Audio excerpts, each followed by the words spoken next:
happy to have two legal eagles join us, and their talk is going to be about legal in the cannabis industry, what's changed, what they're seeing as far as industry trends, as well as social justice, because as the laws change, it applies to us individuals as well as those who are in professional sports. And the professional sports panel will be able to take that conversation a little bit further. So at this time, let me see if we can switch over to Ashley and to Molly. Okay, Sean, are you there? Yep, I'm just pressing the buttons. And let me see, I'm promoting two panelists, Molly and Ashley, you said, right? Yes. Okay. Thank you. Yeah, there you go, and they should be coming up right now. Thank you so much, Sean, for everything that you've been doing for all of this. I know that Facebook has been a bit of a pain today. However, Zuckerberg can take a flying leap off a short here. So there we go. There's Ashley, and I think, Molly, you can show your screen and you should be good to go. Hi there. Okay, I saw them both briefly. There we go. Okay, good. Wonderful.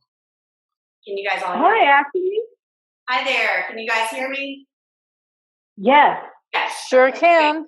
What's funny is I didn't even realize my background was going to be Mars. I actually thought it was my house, but since we're on Mars, I guess we'll go with that. The universe is just speaking to us today. There we go. Our message is not just global, it's universal now. Just going with it. That's great. Well, we wanted to talk to you guys a little bit about a couple of different things that are happening in the legal world. And so first off, we're going to discuss some of the things that are happening with COVID-19. I think that all of us that are in the cannabis industry are aware that there have been huge issues with social inequity and lack of justice for very specific groups of people, particularly, and they have often not been helped by the green cannabis revolution. Unfortunately, in light of what's happening with COVID-19, these inequities are dramatically increasing. We've got issues with due process being put on hold. We've got issues with huge populations of people that are being incarcerated, being held there with lack of appropriate medical treatment as this virus is hitting, and also dramatic shifts in legal policies on a state-by-state basis, as well as with groups of employers. So that's where we're going to kind of get into some sports law talk. Sports is a very interesting little ecosystem of its own. It's really interesting to look at from an employment law perspective as it relates to cannabis. So just to kind of give a little rundown for those of you who aren't aware, as this is changing quickly. Currently, we have recreational allowances in 11 states, medical in 33 states, and CBD is not even legal still in 3 states. Obviously, with the hemp farm bill, that's increased exposure and many more permissions in cannabis. However, we've still got a long way to go. Canada also became officially legal last October as well. So we've still got issues with federal rules, and I'm going to pop it over to Molly a little bit, who is our federal expert. Is my background. I'm more on the business and theory side now, but cut my teeth as an indigent defense public defender, working with Molly back in the day in some of the worst courts and jails in the country out of Atlanta. And then Molly went on to work in federal practice as well. So he's going to give us a rundown on the federal laws that still apply in this arena. Hey, so hopefully you guys can hear and see me. I'm Molly. As Ashley said, we are lawyers and we used to practice together, and now I do a lot of federal criminal defense. So one of the biggest issues that we're facing with decriminalization and legalization is that still marijuana is a Schedule I controlled substance. This has not changed. So President Nixon signed into law the Controlled Substances Act in 1970. So for 50 years, we are dealing with the same archaic law. And then essentially we have this issue of federalism. So even if the feds were to completely legalize marijuana, states still can do what they want. The feds cannot direct states to change their law. That would be a violation of the 10th Amendment. The issue with changing marijuana from a Schedule I to a different schedule involves the process. What basically has to happen, you have 2 routes. You have either this ability of an interested party to petition the DEA and the Attorney General. And that process, that administrative process, can take 7, 9, 22 years. And then ultimately they decide, no, we're going to keep it as Schedule 1. And so that's a very onerous, difficult, long legal process. Alternatively, we have to look at Congress and say, okay, are these guys going to change the law and shift marijuana to where it should be, something that is considered having medicinal value? Because right now, as Schedule 1, what that means is that on a federal level, marijuana is seen as having no medicinal value whatsoever and a very high tendency for abuse, neither of which is true based on everything that we know right now. What makes this even worse is with COVID, we've got, I was pulling stats today, and it's really difficult to find any kind of accurate numbers as to the people that are actually either infected or have already died, because things are happening so quickly and in so many different places. However, the stats that I pulled, there are about 2.3 million people that are in thousands of state prisons, federal prisons, juvenile correction facilities, local jails, as well as military prisons and those on tribal lands. So that's a huge amount of people. And ultimately what this means for nonviolent drug offenders who have been sentenced to incarceration is that this is going to be a death sentence. In fact, it very likely is. And from what I understand, the first actually 2 deaths from COVID-19 were nonviolent drug offenders. As of 2 days ago, the Cook County Jail in Illinois became the biggest hotspot in the state for COVID. So this is not just an ephemeral theoretical problem. This is literally mass groups of people that are sentenced to death for nonviolent drug offenses, many of which are cannabis-related offenses. And with 3 strikes laws that mean that if you get in trouble 3 times, then you could be sent away for life. These are tremendous penalties for people that are ultimately using plant medicines and often are activists and often are from marginalized populations that, have been using this plant far before it was deemed to be a racially offensive or illegal substance by groups that were colonizing, essentially. Well, I've got personally 1 strike and 3 balls. Well, okay, let's limit it to 1 strike, because Ashley's right. We do have this, 3 strikes law, especially in federal court. We have the career offender statute, which basically says if you have 2 prior drug offenses and you get a 3rd, and they can be just state low-level drug offenses, you can face life. And the first prisoner that died of COVID was serving a sentence of, I think, up to about 30 years. But had he been sentenced today, his sentence would just be a handful of years, but it's not retroactive. So you do have people that have been sentenced under incredibly archaic 3 strikes laws that are going to spend the rest of their life in federal prison for marijuana. So keep it at 1 strike. The key is not to have strikes, but it's a ridiculous, archaic law, and that's the reason that we're seeing these elderly, infirmed, critically ill prisoners die, because the laws change, but they don't necessarily apply retroactively. So well, that's a big twist. I think we should get them retroactively applied to some of these people, especially in the cannabis industry. Now that's legal in most every state, for God's sakes. Let's talk to somebody. Right. Talk to somebody. We see, for example, San Fran.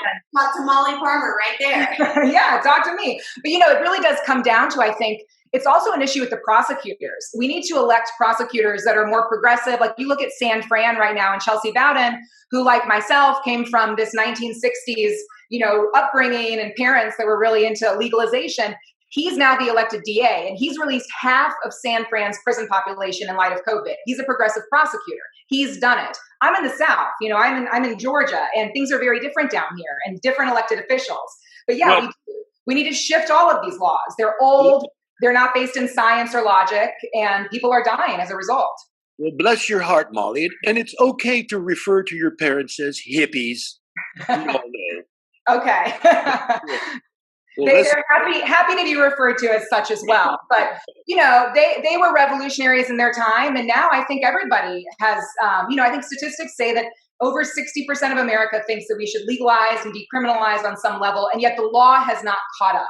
And that's a huge problem. And now, as Ashley said, it's about death sentences because of COVID-19 and unsanitary, crowded prisons. And here's where it gets wonkier. Now cannabis is also an essential service.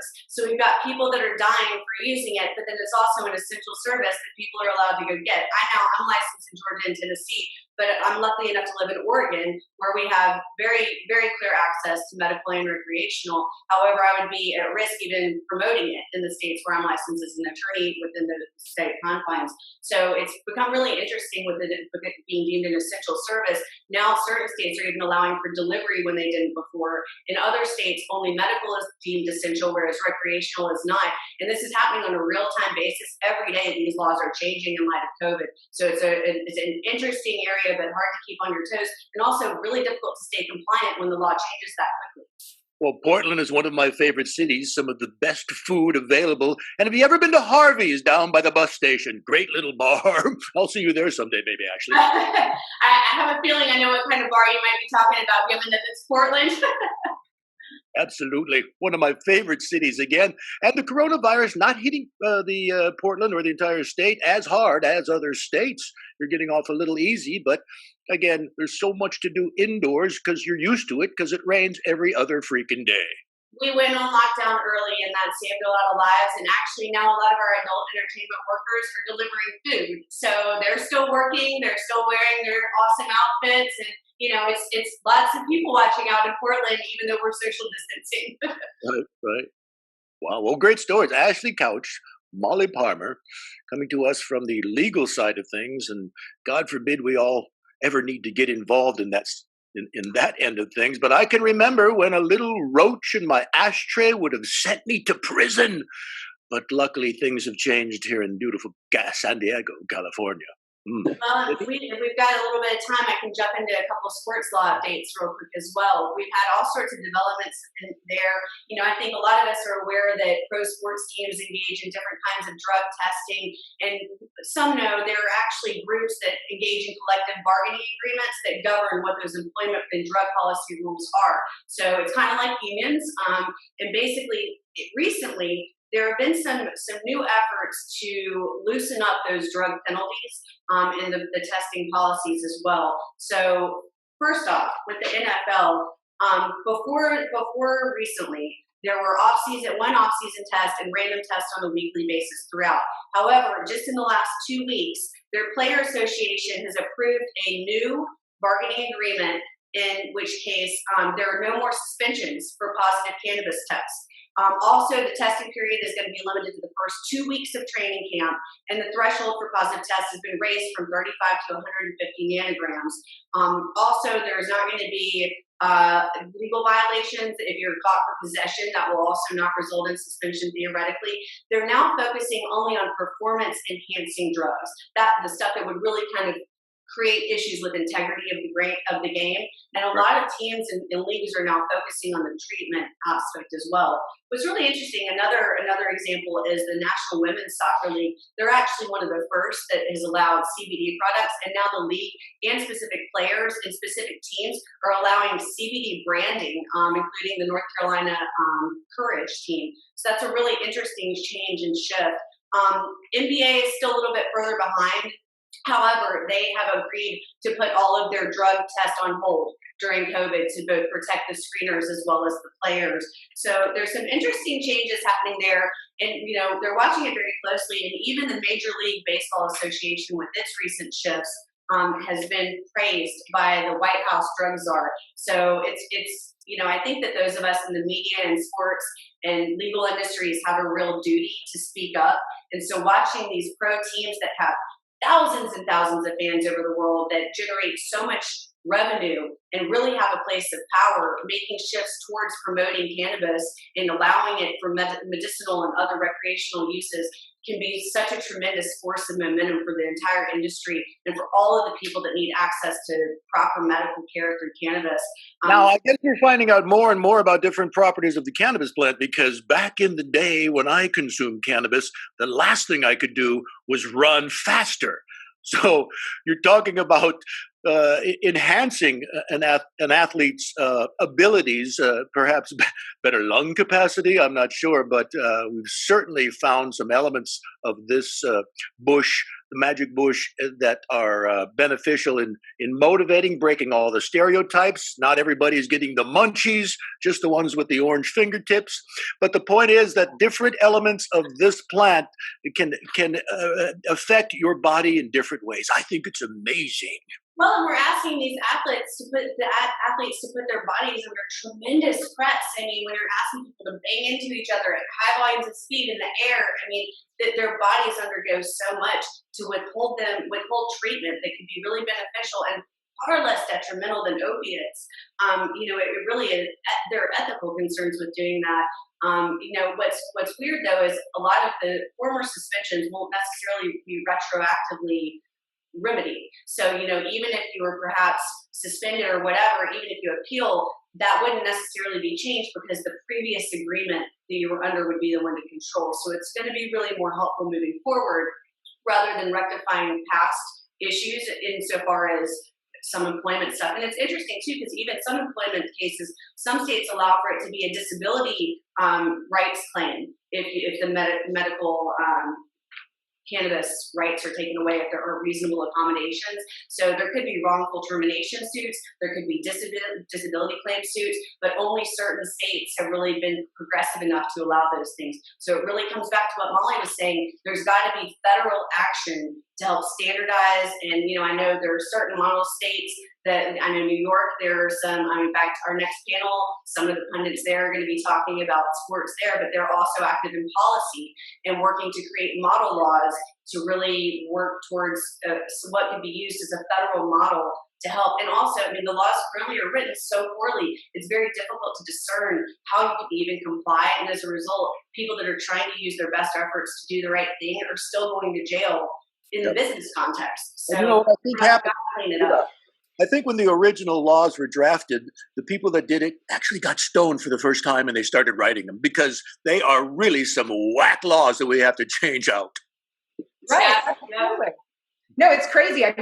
Basically, by being Schedule 1, what it means is that there is no medicinal value to marijuana. And so now, like Ashley was saying, we have this total piecemeal patchwork approach to law, and it makes no sense, but it is what it is. It's the black letter law. And so wherever you are, whatever you're doing in the industry, you really need to consult with somebody locally and say, okay, in this jurisdiction, in this district, in this municipality, am I legal or am I illegal? And there's going to be overlap. You could be entirely legal in your business endeavor on a state level, and the feds, the U.S. Attorney's Office in your district, could or could not have a reason to prosecute you. And so this piecemeal patchwork landscape has made it incredibly difficult to try your best as a citizen to behave legally because it's not consistent.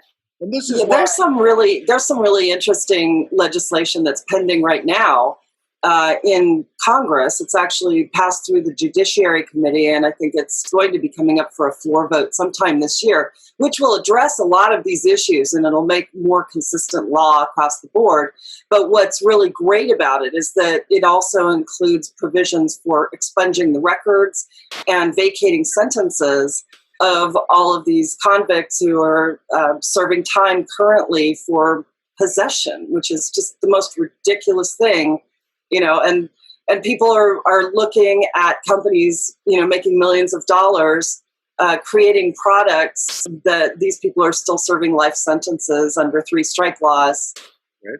It's very sad. There's actually, I wanted to mention also, there's an organization that was started by Steve D'Angelo called Last Prisoner Project, and they're making a lot of progress in talking with state legal entities to expunge the records of people who are still serving time in jail, even in California and other places where cannabis is fully legal in those states. So, yeah, it's a huge challenge. I do have a helpful tip. If you're traveling, don't wear too many pockets on your clothing, and make sure the pockets are empty before you leave the house. Well, that's called the pants. It's not my pants. I'm wearing my cousin's pants. I didn't know it was pockets.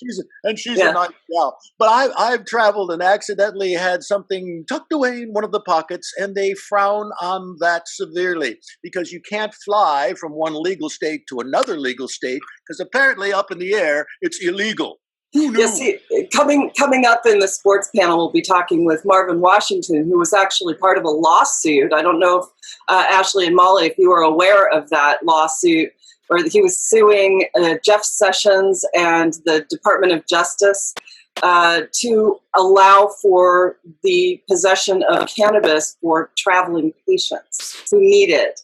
And there was a very young girl who was part of that lawsuit, and it really got shut down at first, but I'm going to ask them about that and see what the status is. I don't know if you're aware of it or not. And what I've I'm learned not from aware that that they were experience involved in is that, you but have to that's tuck tremendous. away It from really goes back cannabis to in those of us very in the uncomfortable position to parts. be able to do something about this. We've got to do something. Those of us with the voice, those of us with professional roles where we can actually make a change, we've got to make that change, because there are people suffering that are waiting for us to help. There are people behind bars that are now subject to murder, basically because they're there with this virus. We've got to get them out. And the silver lining is, thankfully, now people are being released. We're seeing for the first time, doors coming open, but it's still not enough. Another thing about the coronavirus, too, is that people who are hospitalized, cannabis patients who depend upon the use of cannabis for their own survival, like to prevent seizures and other conditions, once they're hospitalized, they're not allowed access to it, and they don't have family members there to administer it for them. And we actually, very profound loss for the cannabis community was Charlotte Figi, who she's the one who Charlotte's Web was named for. She's only 13 years old, and so sadly she died a couple of days ago from a seizure while she was in the hospital being treated for coronavirus. And I have yet to find out whether or not she was able to have her cannabis to prevent those seizures while she was in the hospital. But my feeling is she probably was not able to have access. And could that death have been prevented had the laws been different? Even in Florida, where it is medicinally legal, if you are also prescribed opiates and they do a test and find that in your system, you can be kicked off your prescribed opiates, then that can cause you to have tremendous health effects. Yeah. So even in places where it's legal, it's still not fully accessible in ways that help people the way that it could. Mm-hmm. Yeah. Oh, it's tragic. It really is. Here in California, they're allowing liquor stores to remain open. I think cannabis shops should also remain open as one of the necessary places we should visit. Well, they're essential. Cannabis dispensaries, I think, in all the states where it's legal, have been listed as essential businesses, and I think they are staying open. Molly, Ashley, do you know about that? Yeah, my understanding is that they've been deemed essential services, and people are still getting access to, whatever cannabis they had prior to the pandemic and the social distancing and the lockdowns. What's interesting, it's kind of like what Ashley and I are saying, is that despite that, we have states with federal prisoners serving life for marijuana, and at the same time, the local government has deemed this controlled substance essential in time of a pandemic. Yeah. So those inconsistencies are overwhelming at this point. Coronavirus has really pushed us to examine how illogical these policies are. Here's another illogical statement, that this is a fun size. There's nothing fun about this. Look at how actually unfun it is. Up here, fun size. Back here, not so fun. Right. Yeah, for the essential thing, from my understanding, everywhere that's medicinal has been deemed essential. Recreational, it's gone back and forth. Some places are saying recreational is not essential. Thankfully, in Oregon, where I live, in Portland, recreational is also considered essential, the way that a liquor store would be. I know a lot of laws that were about to be pushed forward are now on hold, unfortunately. So there's been definitely some positive and some negative in terms of the last minute legislation. I know also in Colorado, I believe before delivery of cannabis was not allowed. Now it is.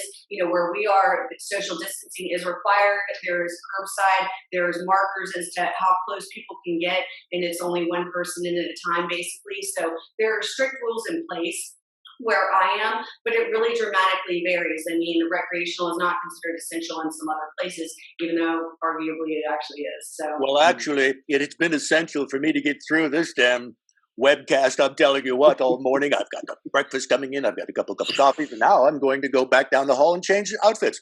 But we continue here at Canna World Expo, and I thank you all, Molly, Ashley, Snowden. Wow, it's good to be here on the big couch with three women, because that really happened. Ashley, are you the kind of gal that grew up arguing? My family would probably say yes. Luckily, I'm also an artist, so I try to balance it with making some pretty things, but yeah. Any chance you're responsible for that fabulous painting just over your head? I am not. This is an artist out of Atlanta named Preston Smith of a musician named John Bell. Well, I got old Blue Eyes from an auction a few years ago. There's another element of this world that's changing. Live auctions, meetings, and things like that. As we're meeting virtually, a number of companies are getting together. Who wants to even get in a plane to fly to some place to get in a room with 500 people? It's a smaller group, don't you think, ladies? Well, this is actually quite fabulous. And Denise, thank you. I know this was Denise's brainchild initially, and wow, what a great opportunity for us all to connect. But Molly and this has just been great, great information from both of you, actually, and thank you. Thank you It's so great much. to be here. Yeah, thanks for having us. See you in Portland. Yeah. So, Denise, why don't we toss it back to you? Are we, unless you have some more questions for Ashley or Molly? We can't hear you. Sound mute. So many different buttons. Can you hear me now? Yes, yes, there you are. I apologize. So, Ashley and Molly, thank you so much for joining us. We really appreciate your expert advice. And if there's one thing that you would like the professional sports panel to talk about, what would that be? What changes would you like to see within the professional sports organization? Well, I mean, from my perspective, there should be absolutely no ban on any kind of plant medicine products, period. They're plants, they're meant to be medicine, they're helpful. Now, if someone is struggling with an addiction issue, that's perhaps a different scenario, and then we provide support, not punishment. If it's performance enhancing, that's a different ballgame, no pun intended. So I do understand why there would be restrictions there, but really there shouldn't be. And I'm a defense attorney at heart. In my mind, unless there's a problem, unless there's a real provable, reasonable issue to intervene, leave people alone. As long as they're upholding the integrity of the game, and as long as they're acting in ways that aren't creating dangerous situations for their colleagues, let them have their plans. I totally agree with everything that Ashley's saying. Obviously, philosophically, we're very similar. But I think another thing she pointed out was that professional sports really could take the lead in this arena a bit more than they already do, with all of the money and all of the fans behind them. And also a lot of this very legitimate use of CBD and marijuana from a medicinal, sports injury perspective. There's room for them to be leaders on a level that they just aren't right now. And so there's some hope, I think, in the future that they take that role and they become really strong advocates rather than kind of continuing to fall back in their existing arbitration agreements and frequent drug testing and all of that. I can't wait for the endorsements to come up. Hello, I'm Tom Brady. After a game, I like to relax in the hot tub with a little sweet scotch and my wife. Great. Yes, exactly. That's exactly what we hope for. Yeah.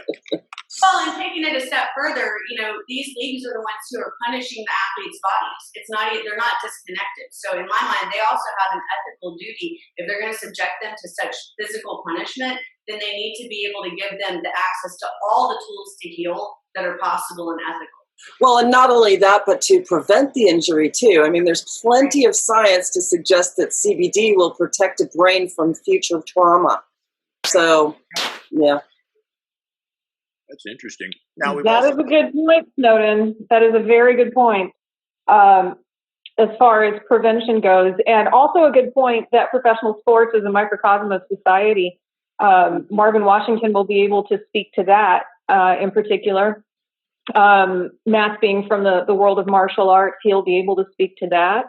And also Dr. Antoine Chevalier, as far as on the therapeutic healing side of the equation and what professional athletes can do legally within their sports field to heal themselves and use the plant medicinally. I think that's very important. Thank you both very much for joining us. And we look forward to having you again. Thank in you. August. Thank you so much. And I know Molly is at Call me. Parmer.law, and I'm at Couch Artist or LinkedIn Couch Lawyer. If anyone has follow-up questions, we're happy to help answer them. We want people to be educated and empowered in this arena, so please feel free to reach out. Absolutely. Yeah, and Denise, I'm sure you'll be sharing the links.